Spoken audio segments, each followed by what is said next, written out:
I was reading through the research packet this morning, and I had this visceral flashback to my first real management job. Oh, yeah. Yeah. I remember sitting in a meeting, just looking around the table, and realizing I had two, like, completely distinct groups of people staring back at me. Mm-hmm. Half of them, they wanted a checklist. They wanted to know exactly what to do, when to do it, and who to report to. They wanted safety. Tell me the rules so I can win. Yeah. Okay. But the other half, wow, they looked like they were suffocating. Physically in pain. Yes. Every time I brought up a process or a flowchart or, God forbid, a spreadsheet, they physically recoiled. They just wanted to run. They wanted the, quote, vibes. Right. Let's just brainstorm. And I remember thinking, how on earth do I manage these two groups with the same strategy? I felt like I was failing half the room no matter what I did. It's the eternal struggle of leadership, isn't it? It is the clash between order and chaos, between structure and freedom. And usually when we try to solve that, where do we go? We go to, I don't know, the Harvard Business Review. We read biographies of Jack Welch or Steve Jobs. We look for answers in the boardroom. Right. We look at the corporate titans, the usual suspects. But today, we're going to argue that the boardroom is actually a terrible laboratory for human dynamics. A terrible one. Why? It's too slow. The feedback loops take quarters, sometimes years. I mean, think about it. If you launch a product today, you might not know if the team dynamic actually worked for 18 months. That's a good point. You get the results so far after the fact, you can't even trace them back to the cause. Precisely. If you want to see what actually works, if you want to see the raw physics of leadership in real time, you have to go to the pitch. The high-fidelity laboratory. That's it. Professional sports, specifically football. And I don't mean, a Sunday kickabout with friends. I mean the absolute elite level. Right. This is a closed-loop system with immense financial pressure, distinct strategic philosophies, and immediate, measurable results. You make a leadership decision on Tuesday, and you know if it worked by Tuesday night. The scoreboard doesn't lie. And we should be really clear. We are not just talking about generic sports metaphors here. Keep your eye on the ball, all that nonsense. No. We are going deep into what I think is the defining rivalry of the modern era. The dichotomy that I believe explains almost every single workplace conflict we see today. It is the architect versus the alchemist. Pep Guardiola versus Jurgen Klopp. That's one. Now, before you, the listener, hit pause because you don't watch the Premier League or don't know who these guys are. Let's be absolutely clear. Please don't. You do not need to know the offside rule to get this. In fact, you don't need to care about sports at all. Because what we're really talking about today is a diagnostic tool. Exactly. This isn't a sports deep dive, it's a psychology deep dive. By the end of this, we want you to be able to look at these two models, the system-heavy approach of Guardiola and the people-heavy approach of Klopp, and figure out two things. Okay. One, which one are you, fundamentally? And two, which environment are you currently drowning in? Because there is often a massive disconnect there, right? Yeah. We think we want freedom, but we actually crave structure. Or the opposite. We think we want a high-performance system, but what we actually need to perform is emotional safety. It's that stated preference versus revealed preference problem. That's the core of it. And to get to the bottom of it, we are bringing the receipts. We aren't just going to share nice quotes and anecdotes. Oh, no. We have social network analysis from the University of Pisa, we have Big Five personality modeling, and we have some frankly startling linear algebra that proves these leadership styles aren't just vibes. They are mathematical signatures. I have to admit, I saw the term eigenvalue in the notes and I broke into a cold sweat. I have not thought about linear algebra since college. We're going to get through it together, I promise. It's actually fascinating when you apply it to people. We're going to look at network density, shortest path length concepts that explain why some teams look like perfectly oiled machines and others look like a heavy metal concert. Machines versus heavy metal. Yeah. That is the hook right there. It's really about this core concept we're exploring.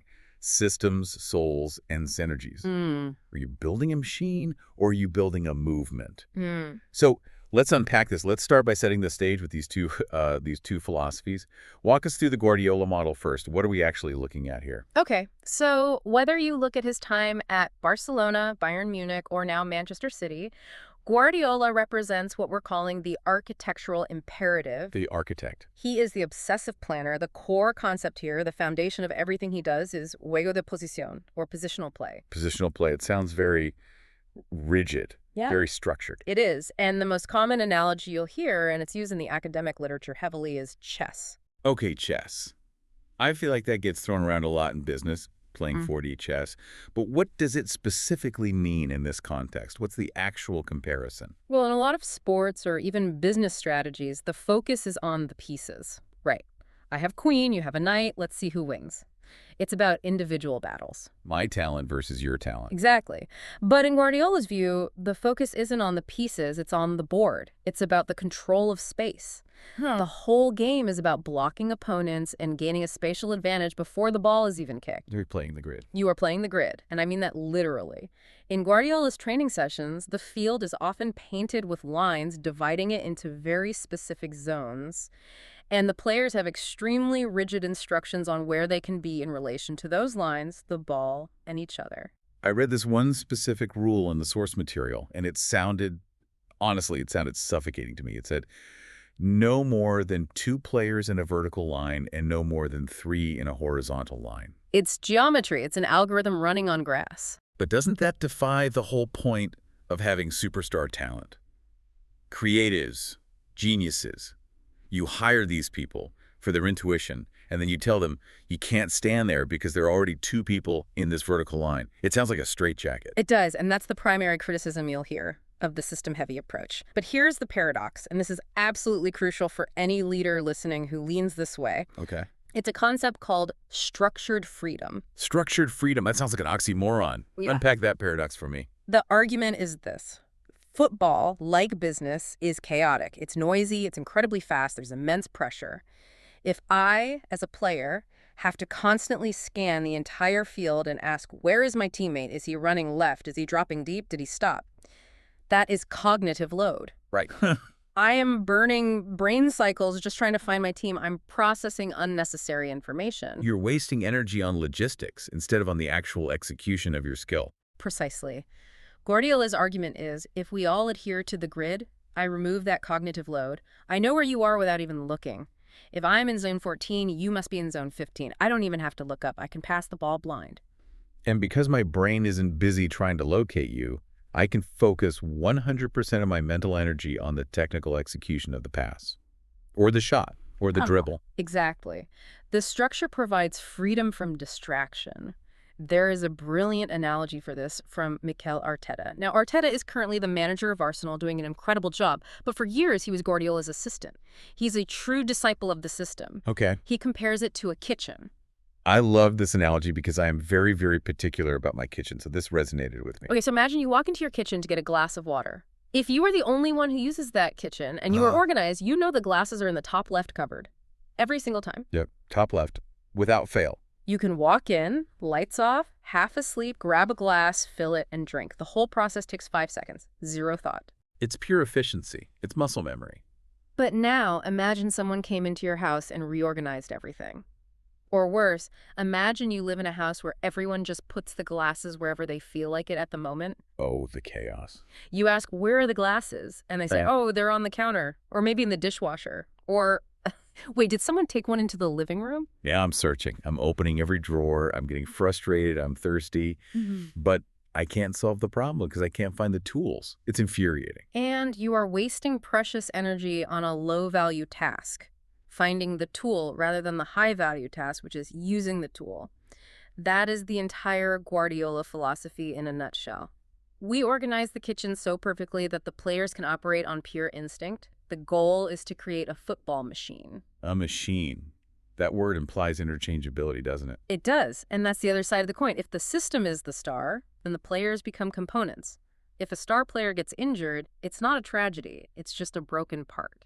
It's a problem to be solved. You just slide a replacement component in, you tell them stand in zone 14, and the machine keeps humming along. It minimizes friction. It minimizes the dependency on any one individual's brilliance. It creates a floor, a very, very high floor. You will never be disorganized.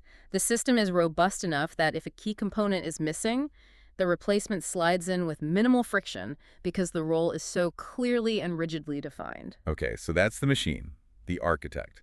The perfectly organized kitchen. It definitely appeals to a certain type of person, which we will get to later. But now, let's pivot. Let's look at the other side of the ring. Jurgen Klopp.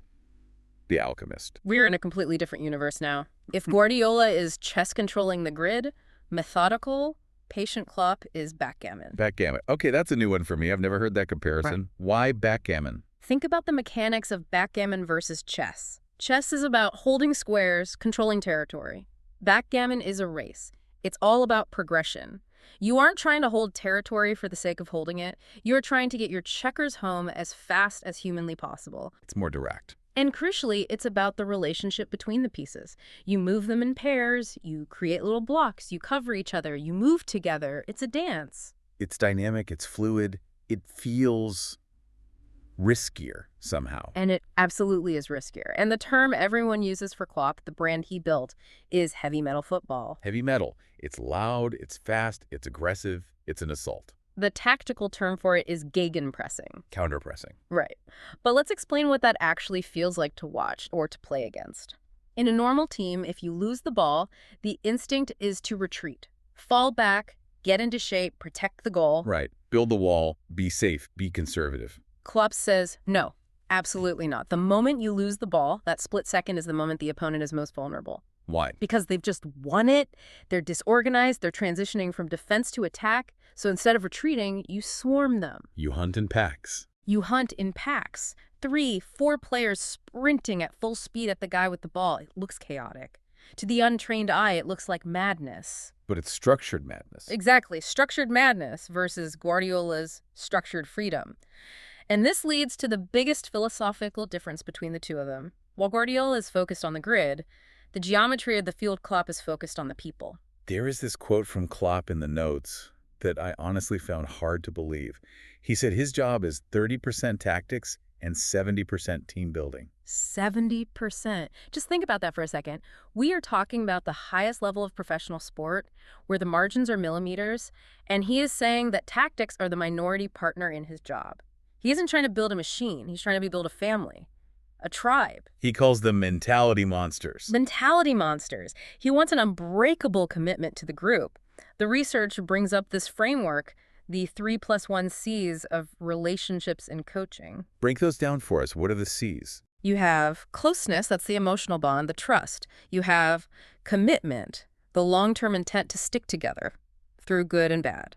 You have complementarity, how our different skills fit together. And the +1 is co-orientation. Do we see the world the same way? Do we share the same values? Yep. The research suggests that in a Klopp-style system, understanding your teammate as a human being correlates higher to on-field performance than understanding the technical tactics. That's a huge statement. So let me try to take this back to the kitchen analogy. In the Guardiola kitchen, success happens because I know the glass is always in the top left cupboard. Yeah. In the Klopp kitchen, what happens? In the Klopp kitchen, the glasses might be all over the place. It's a mess. Right. But success happens because I know you, I look at you, I see you're thirsty, and because I love you like a brother, I will tear that kitchen apart to find you a glass. I will run through a brick wall to get you that water. It's emotional resonance versus architectural rigidity. That's it. And that emotional resonance allows him to do things that the system says are impossible. They win games they have no business winning simply because they refuse to let each other down. Okay, so we have the dichotomy crystal clear. System versus soul, grid versus group, the architect versus the alchemist. And usually this is where the conversation stops. We just say, oh, it's a style preference. Some people like jazz, some people like classical. Different strokes for different folks. Right. But we promised the listener we'd go deeper. We promised to prove this isn't just a matter of taste. Because usually people think team spirit or vibes is just fluffy HR talk. And this is where it gets really fun for the data nerds in the audience. Because we can prove the vibes are real. We can measure them. Section 2, the science of the system. Okay, you brought in this social network analysis, or SNA, from the UEFA Champions League. This is looking at data from 2017 to 2020. Now, explain this to me like I'm 5. Mm-hmm. Well, okay, maybe like I'm a smart 15-year-old. Mm-hmm. How do you map a football team like a computer network? So, social network analysis is a field that studies relationships. It treats the team like a web. Every player is a node, like a computer server or a person on LinkedIn. Okay, each player is a dot. Exactly. And every time player A passes the ball to player B, you draw a line between their dots. That line is a link or an edge. The more passes, the thicker the line. Precisely. And over the course of a season, you build up a map of these thousands and thousands of connections, you can literally draw the shape of the team's collective brain. It looks like a spider web. Exactly.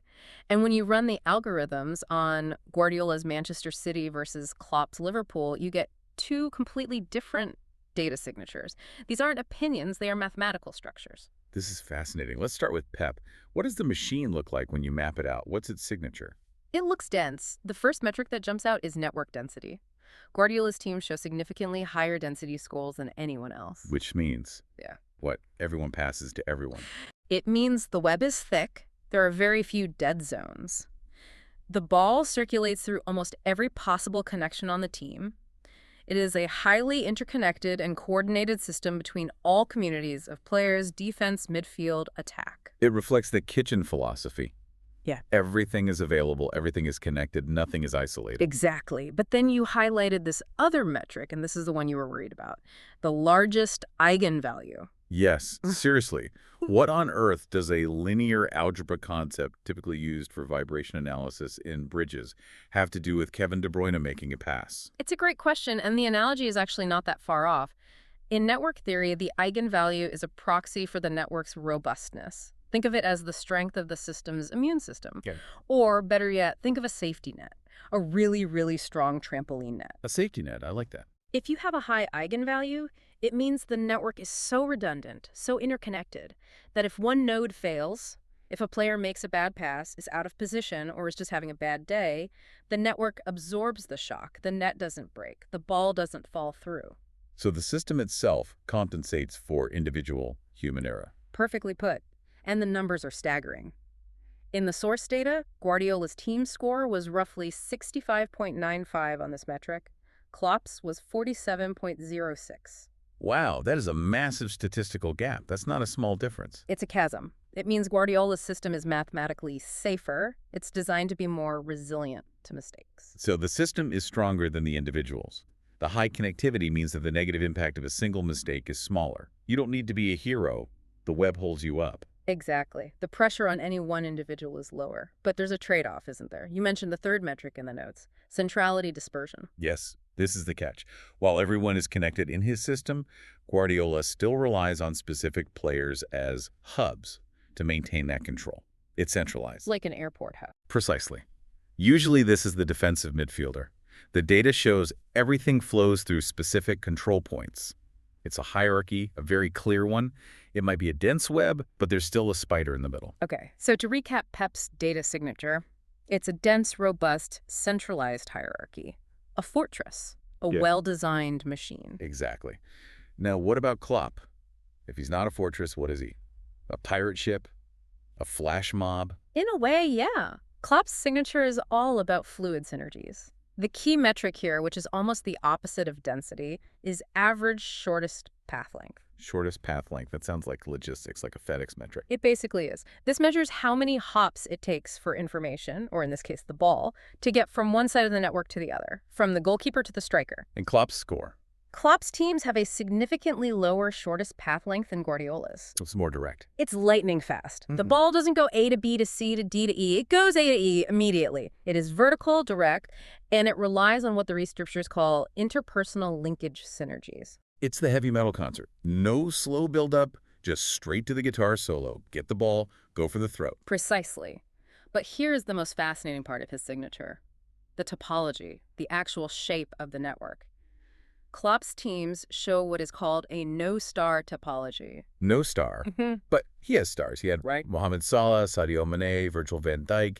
These are some of the most famous, most valuable players on the planet. He has star players, absolutely, but the network itself doesn't treat them as stars. It doesn't rely on a central hub the way Guardiola's system does. It functions as a truly fluid, decentralized network rather than a hub-and-spoke model. So no one person is holding all the keys to the kingdom. Information and influence are distributed. Exactly. And this brings us to a really cool biological concept called degeneracy. Whoa, hold on. Degeneracy usually means something very different. In everyday talk, that's an insult. I know it's a terrible name for it, but in biology and in systems theory, degeneracy is a very, very good thing. It's a sign of a highly resilient, adaptable system. Okay, break that down for me. What does it mean here? It means functional movement variability. Or, more simply, it means there are multiple ways to achieve the same outcome. Think of your car's GPS. Okay. If the main highway is blocked by an accident, a robust GPS instantly finds you a side street or another route. It doesn't crash, it adapts, it has degeneracy. So Klopp's team is like a GPS with a million possible routes to the destination. Yes, if plan A is blocked, a Guardiola team might reset and recycle the ball patiently to keep the structure. A Klopp team, they instinctively find plan B, C, and D on the fly because they are so highly collaborative and adaptable. Because they know each other so well, that 70% team building. Because they are highly collaborative. They aren't relying on a rigid structure to tell them what to do. They're relying on the person next to them. If the door is locked, they don't look for the key. They smash a window together. So to summarize the science before we move on, Guardiola is a robust, dense machine that minimizes error through structure and hierarchy. Klopp is a fast, fluid, adaptable network that relies on connection, speed, and this idea of degeneracy. That is the scientific distinction, and that distinction matters immensely because it dictates who can survive and who can thrive in each environment. And that's the pivot, because our listeners, for the most part, aren't managing soccer teams. They're managing marketing departments, or engineering squads, or sales teams. Or they are in those teams, sitting at their desk right now, wondering why they hate their job. Section 3. Personality diagnostics. This is where we hold up the mirror to you, the listener.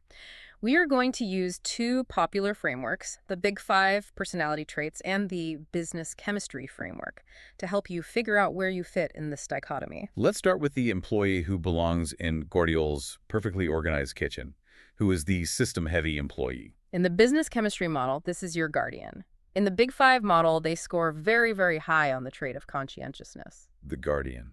I'm picturing someone I know right now. I think we all are. These are the people who crave order out of chaos. They are detail-oriented, methodical, practical. They make decisions based on facts and data, not on feelings. They love a process. They love a Gantt chart. I know these people. They are the ones who actually read the instruction manual before assembling the IKEA furniture. They do, and they highlight it. And that is exactly why they fit with Guardiola. They prefer positional play. They want to know exactly where to stand in the organization. They want to know if X happens, I do Y. They find deep comfort in the grid. So for them, that seemingly crazy vertical line rule, being told exactly where to stand, isn't a cage. It's security. It's clarity. It's liberating. It removes the anxiety of ambiguity, the anxiety of what should I be doing right now?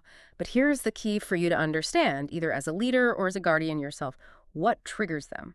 What makes them quit? Chaos. Ambiguity, disorder, time pressure without a plan. If you take a high conscientiousness guardian and you drop them into Klopp's structured madness, they won't feel liberated. They will feel deeply unsafe. They'll panic. Their whole system short circuits. They will panic. The source insight here is that guardians need extra time to prepare. They hate the chaos of the heavy metal style because they can't predict the outcome.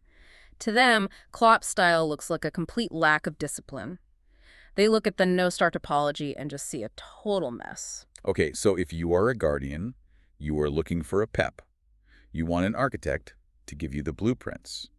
Now, who belongs in the mosh pit with Jurgen Klopp, who is the people-heavy employee? This is your people-heavy employee. In business chemistry, these are your pioneers and your integrators.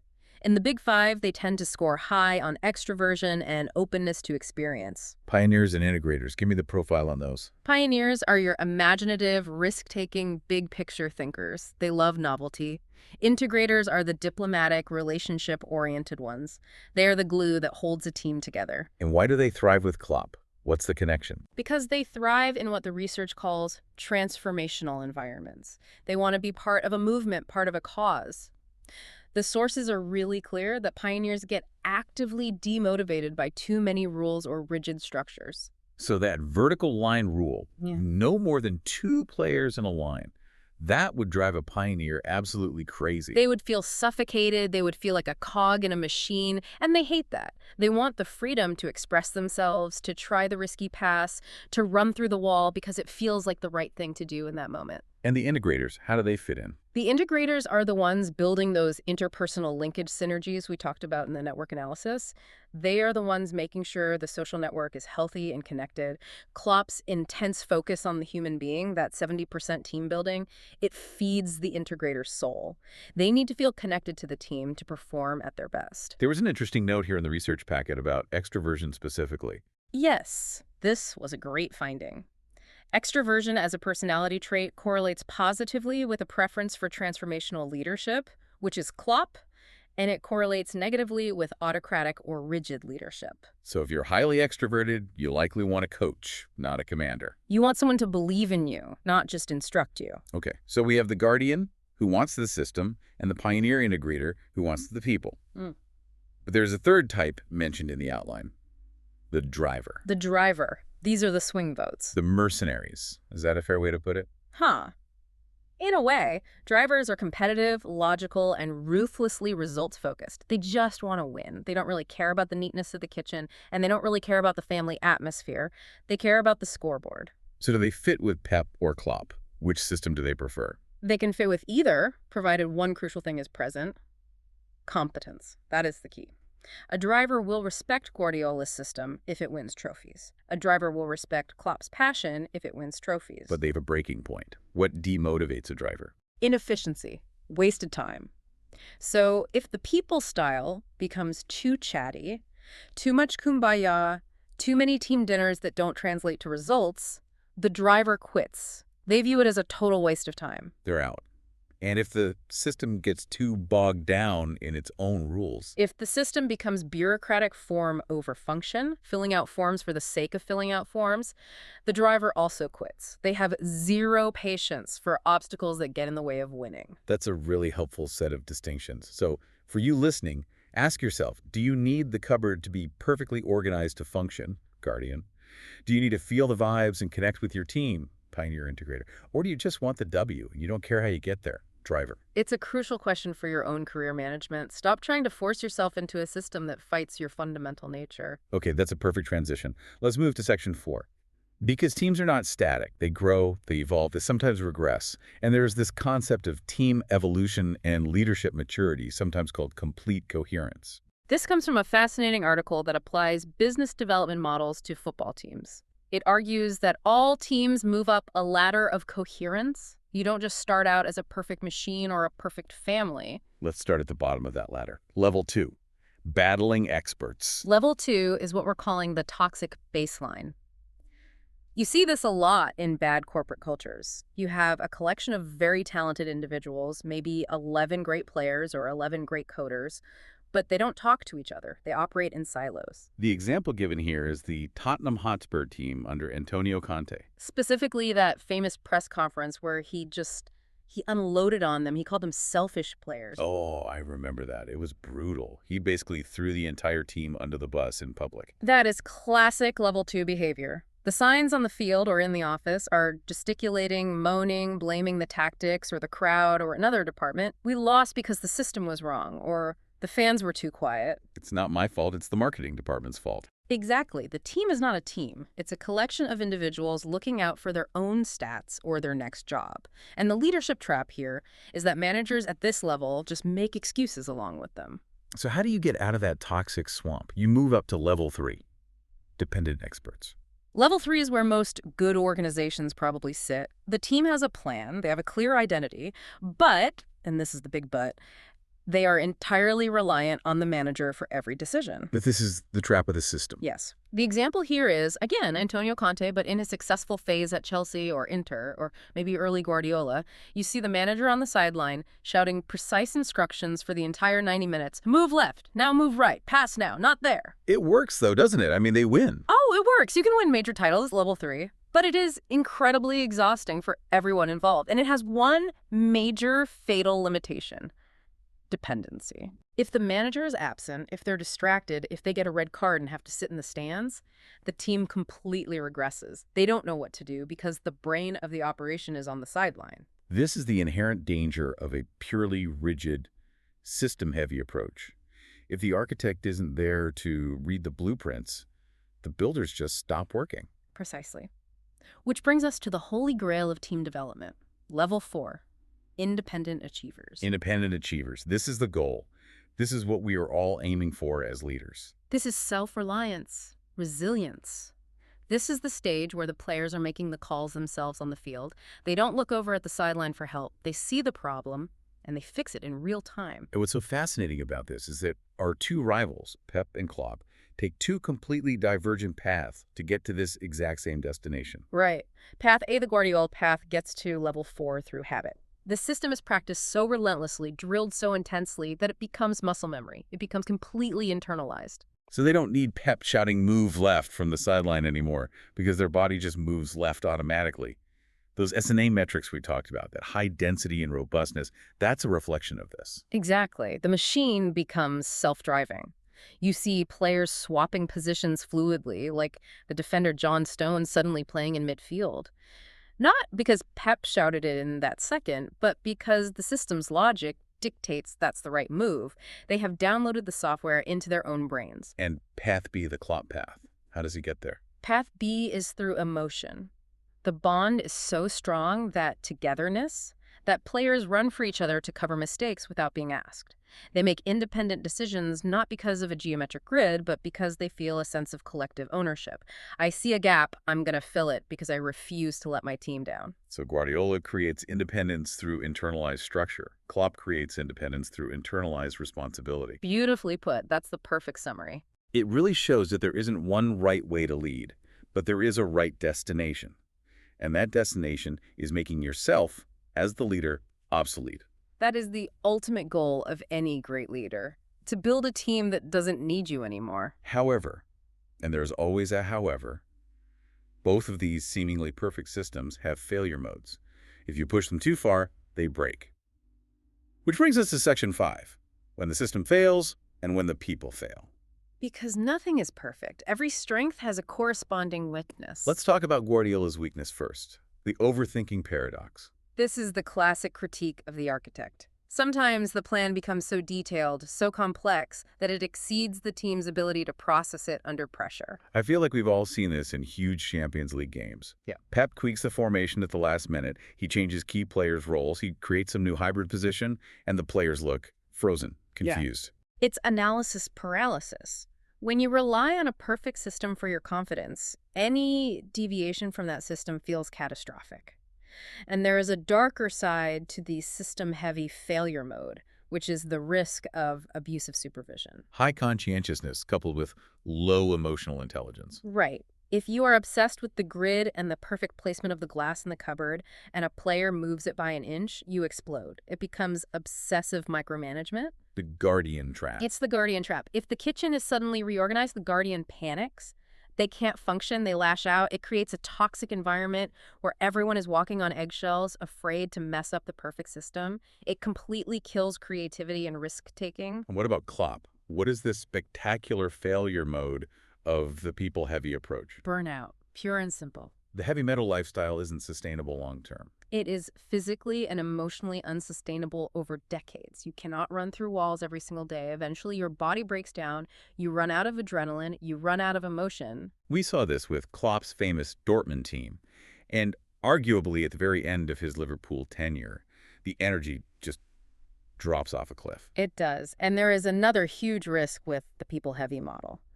The cult of personality. Ah, yes, the charismatic leader problem. If the entire system, the entire culture is built on the unique charisma of one leader, the soul of the operation, what happens when that leader leaves? The soul vanishes. And there is no system left to fall back on. There's no grid. There's no instruction manual. There's just a vacuum. We see this in companies all the time. The charismatic founder leaves, and the culture completely collapses because it was never codified. It was just vibes. So, to summarize the failure modes, system failure is rigidity and micromanagement.